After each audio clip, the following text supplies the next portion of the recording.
राजपूत हमारे संवाददाता लगातार हमारे साथ बने हुए हैं और जो एम्बुलेंस जिसके अंदर अस्मिता को अस्पताल ले जाया जा रहा है, ठीक उसी के पीछे न्यूज स्टेट की टीम हमारे संवाददाता इस वक्त मौजूद है। जरा उनका रुख कर लेते हैं।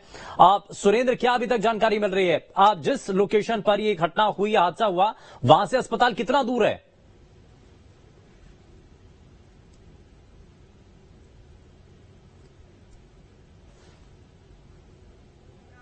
सुरेंद्र, मुझे सुन पा रहे हैं आप? अभी तक आ चुके हैं और 20 से 25 किलोमीटर की दूरी पर यहाँ घटना स्थल से सुन पा रहे हैं आप?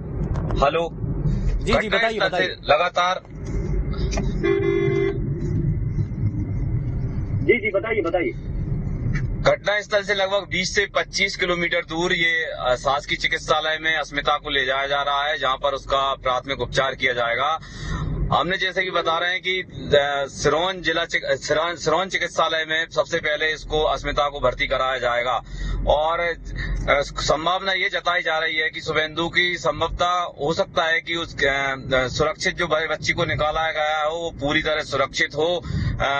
अभी तक जो डॉक्टरों की टीम जो अंदर गई थी उन्होंने यही जानकारी दी है कि बच्ची अभी तक सुरक्षित है और किसी प्रकार की उसे कोई दिक्कत नहीं है, यानी कि जो घबराहट के कारण बेहोशी की जो हालत होगी आप नजर बना रखिए। और अस्पताल पहुंच करके क्या अभी जानकारी है डॉक्टर्स की टीम का, आखिर इस पर क्या कहना है? सुरेंद्र, मैं वापस लौटूंगा आपके पास, लेकिन जरा नीलम गुरवे जो कि इस वक्त घटनास्थल पर ही मौजूद है जहां पर यह हादसा हुआ, नीलम का जरा जल्दी से रुक कर लेते हैं। नीलम, आप अभी आसपास जो रेस्क्यू ऑपरेशन में जुटी हुई टीम थी उनका आखिर क्या कहना है जब अस्मिता को बाहर निकाला गया?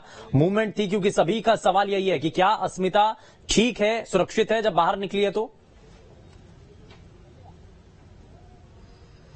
जी बिल्कुल, देखिए करीब 7.5 से 8 घंटे का ये रेस्क्यू ऑपरेशन चला। अस्मिता सुबह खेलते खेलते गिरती है और अब हम देख रहे हैं कि करीब 6:30 बजे के आसपास उसे बाहर निकाला गया है। हालांकि अब तक ये जानकारी नहीं मिल पा रही है कि अस्मिता की स्थिति क्या है, पर उम्मीद जताई जा रही है कि वो स्वस्थ होगी, क्योंकि पहले जब हमने देखा कि जिस तरह से सुरंग खोद करके नीचे डॉक्टर टीम भी नीचे गई थी, तुरंत जब अस्पताल ऊपर आई उसे हेल्थ चेकअप किया गया और उसके बाद उसे शासकीय अस्पताल सिरोंज भेजा गया है।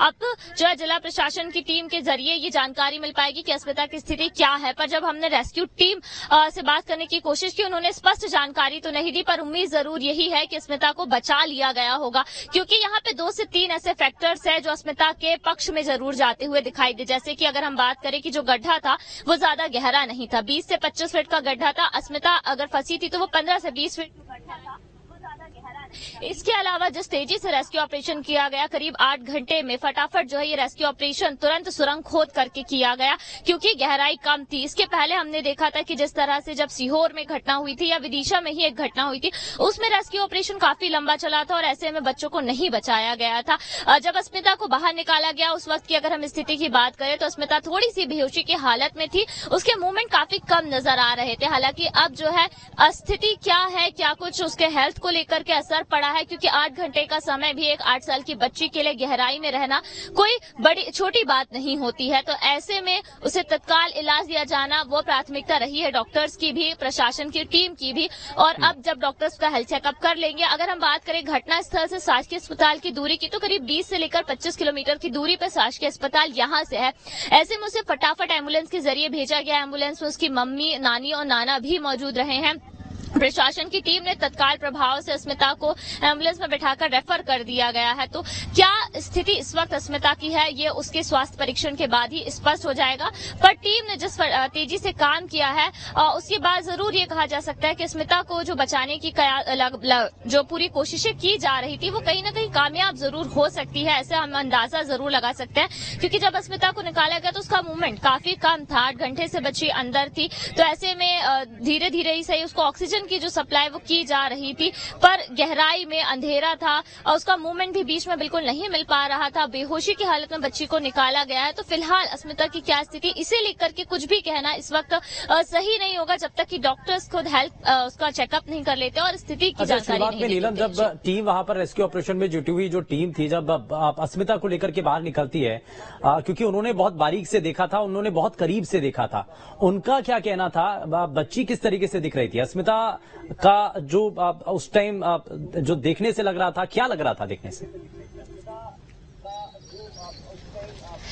जी देखिए, बच्ची को बिल्कुल भी जो है चादर से लपेट करके बाहर निकाला गया, यानी कि देखिए आप ये समझिए कोई बच्चा अंदर गहराई में और उसे एकदम से एकाएक बाहर निकाला जाएगा तो उस तरह से उसे जो है झटका भी लग सकता है, ट्रोमा में। तो बच्ची को पूरी तरह से चादर में लपेट करके निकाला गया था। एसडीएम हर्षल जो है यहाँ के, उन्हें तुरंत डॉक्टर की टीम से उनका चेकअप करवा करके उसे रेफर किया गया है।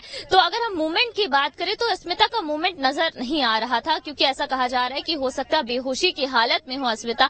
जैसे ही ये जानकारी मिली कि टीम नीचे सुरंग में पहुंच चुकी है तो तुरंत ही डॉक्टर्स की टीम को भी नीचे भेजा गया। एक डॉक्टर गए, उन्होंने पहले हेल्थ चेकअप किया, फिर 3 से 4 लोगों ने अस्मिता को ऊपर लेकर आए और तुरंत उसे शासकीय अस्पताल सिरोंज भेजा गया है। तो जब बच्ची को निकाला गया था, अगर हम उस वक्त की तस्वीरों पर ध्यान दें, उस वक्त की तस्वीरों पर गौर करें तो बच्ची का मूवमेंट बेहद कम नजर आ रहा था। यानी कि बच्ची, ऐसा कह रही है टीम, की बेहोशी के हालत में है, क्योंकि जब तक डॉक्टर्स परीक्षण नहीं कर लेते तब तक अस्मिता की हालत को लेकर कुछ भी कहना इस वक्त सही नहीं हो सकता है। जी हाँ, अच्छा, एक चीज और भी है कि अब हेल्थ बुलेटिन जारी होगा, हेल्थ बुलेटिन के जरिए ही पता चलेगा कि अस्मिता की अभी तबीयत कैसी है, अस्मिता ठीक है, उससे जुड़ी हुई जो पूरी जानकारी है वो हेल्थ बुलेटिन के जरिए साफ हो पाएगी। तो कुछ पता चल रहा है